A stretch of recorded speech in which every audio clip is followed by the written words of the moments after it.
राणा जगजितसिंह पाटील. लक्षवेधी क्रमांक 4 वितरित केल्याप्रमाणे अध्यक्ष महोदय, अतिशय महत्त्वाचा आणि तेवढाच संवेदनशील विषय आहे.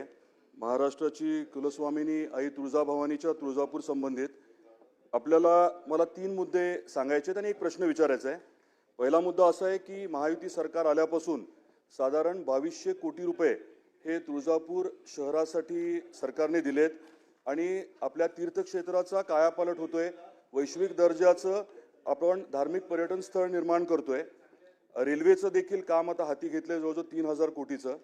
आणि अशा परिस्थितीमध्ये काही विरोधक एकत्रित येऊन षड्यंत्र रचून तुळजापूरची बदनामी करतायत. तुळजापूरमध्ये ड्रग्सच्या बाबतीमध्ये काही तक्रारी माझ्याकडे दिल्या होत्या. हा दुसरा मुद्दा. त्या अनुषंगाने माहिती घेऊन मी संबंधित जे SP आहेत त्यांना माहिती दिली होती आणि काही कारवाई झाली. आता परवा महंत जे मुख्य महंत आहेत ते सर्व मुख्यमंत्री महोदयांना भेटले होते आणि तुळजापूरची नाहक जी बदनामी केली जाते वारंवार षड्यंत्र रचून त्याची उच्चस्तरीय चौकशी व्हावी अशी विनंती केली होती. त्याच्यामध्ये जास्त म्हणावं तसं अजून काही कारवाई झालेली नाहीये. तर माझी विनंती आहे की उच्चस्तरीय समिती गठीत करावी आणि कार्यकाळ त्यांना ठरवून देऊन चौकशी व्हावी ही माझी विनंती. हा माझा प्रश्न आहे. मंत्री महोदय.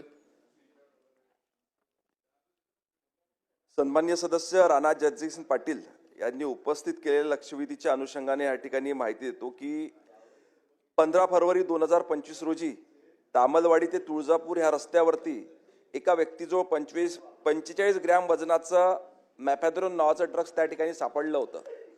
त्यानंतर ह्या संदर्भात सखोल चौकशी करण्यात आली आणि जवळजवळ संपूर्ण गुन्ह्यामध्ये 38 आरोपी निष्पन्न झाले.